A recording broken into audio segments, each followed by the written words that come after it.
इसके पूर्व मैंने ऐसे किसी असुर के विषय में सुना नहीं किसी से। यदि ऐसा कोई है भी भार्या तो मैं कैसे आवाहन करूंगा उसका? मैंने सुना है कि जितना बलशाली ये असुर है उससे कहीं अधिक बलशाली इसके गुरु हैं, किंतु उसके गुरु का नाम मुझे स्मरण नहीं आ रहा कि क्या नाम था। शुक्राचार्य?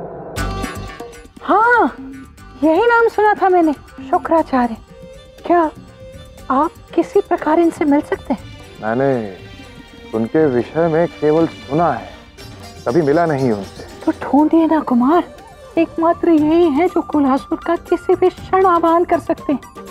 यदि इनकी सहायता लेकर कोलासुर ने वेंकटेश और श्रीनिवास का अंत कर दिया ना, तो उसके पश्चात आप और मैं एक हो सकते हैं और हमारे जीवन में कभी कोई संकट नहीं आएगा। अब मैं तुम्हारे लिए कुछ भी कर सकता हूँ, कुछ भी। मैं अभी जाकर गुरु शुक्राचार्य से विनती करता हूँ कि वो कोलासुर का आवाहन करे। उसके पश्चात तुम केवल मेरी होगी भार्या। आता हूं मैं।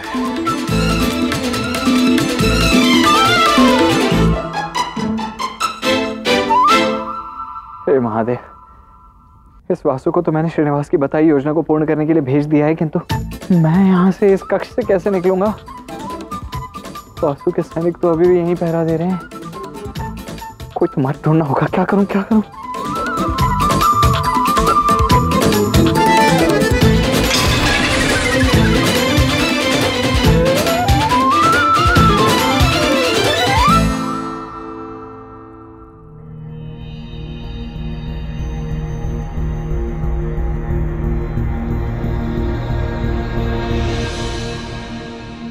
भार्गवी,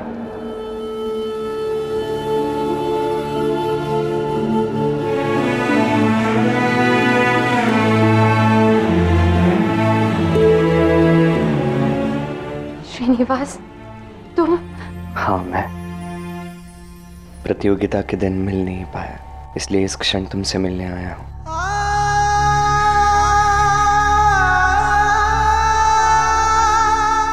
क्षमा करना, किंतु कल अंतिम बार के लिए मेरी प्रतीक्षा करना भार्गवी।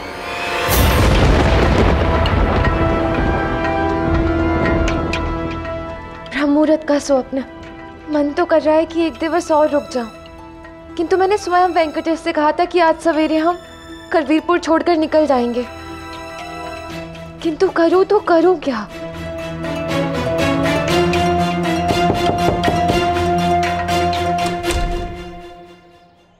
नमस्कार। चले? भार्या को थोड़ा समय लगेगा तो वो बाद में आ जाएगी, तब तक हम दोनों निकलते हैं। क्षमा करना वेंकटेश, मैंने स्वयं ही आपको कहा था कि हम सवेरे निकल जाएंगे, किंतु क्या हम कुछ समय पश्चात निकल सकते हैं?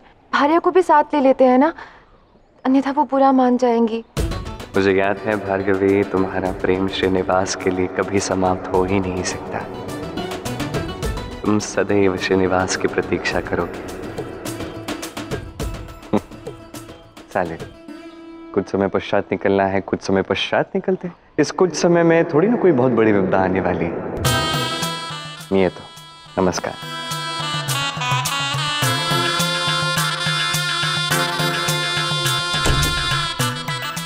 इस कुछ ही समय में क्या विपदा आने वाली है, ये तो बस मैं ही जानता हूं।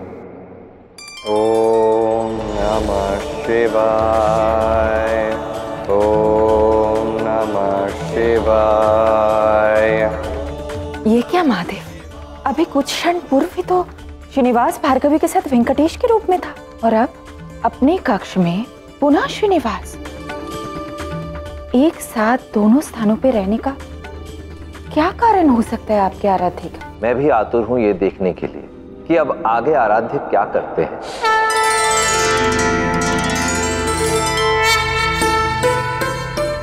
आपकी साधना संपन्न हो गई हो तो हम वेंकटगिरी के लिए प्रस्थान करें?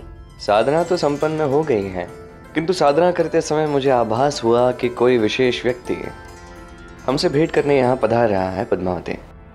कौन पधार रहा है? तुम्हारे पिताश्री। और यदि मेरा यह सहज ज्ञान सत्य निकला और तुम्हारे पिताश्री यहाँ पधारे, तो सोचो उस समय यदि हम यहाँ ना हो तो क्या होगा। मुझे लगता है कि कुछ क्षण के लिए हमें यहीं प्रतीक्षा करनी चाहिए। आप फिर कोई बहाना बना रहे हैं ना श्रीनिवास? पिताश्री हमसे भेंट करने यहाँ क्यों आएंगे भला? राजकुमारी, क्षमा चाहते हैं, किंतु अभी संदेश मिला है कि राजा आकाश यहाँ कुछ ही देर में पधारने वाले हैं। देखा, मेरा ज्ञान सत्य निकला। सब महादेव की कृपा है। ठीक है, तो फिर चलो हम पिताश्री के स्वागत की तैयारियां करते हैं और उन्हें मिलने के पश्चात ही मैं और श्रीनिवास उनके साथ ही वेंकटगिरी के लिए प्रस्थान करेंगे। जी। आज जो यहाँ होने वाला है उसकी कभी किसी ने कल्पना भी नहीं की होगी, और इसलिए सभी को यहाँ एकत्रित करना अति आवश्यक है।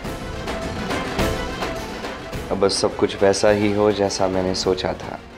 अब तक तो सब कुछ उचित दिशा में ही आगे बढ़ रहा है।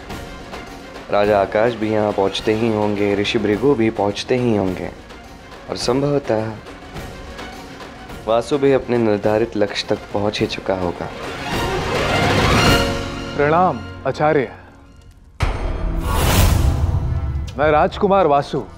तुम राजा हो या राजकुमार, इसका कोई अर्थ नहीं। यहाँ आने और मुझसे मिलने का कारण स्पष्ट करो।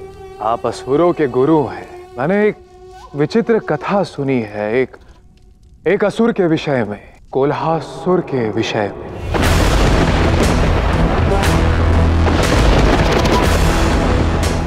कोल्हासुर आज भी संसार में विद्यमान है, किंतु उसके विषय में तुम्हें किसने बताया? मेरी होने वाली पत्नी भार्या ने मुझे ये कथा सुनाई।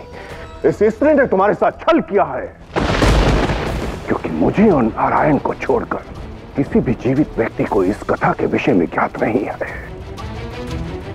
मैं नहीं जानता कि वो स्त्री कौन है, परंतु इतना जानता हूं कि वो तुम्हारे साथ छल कर रही है।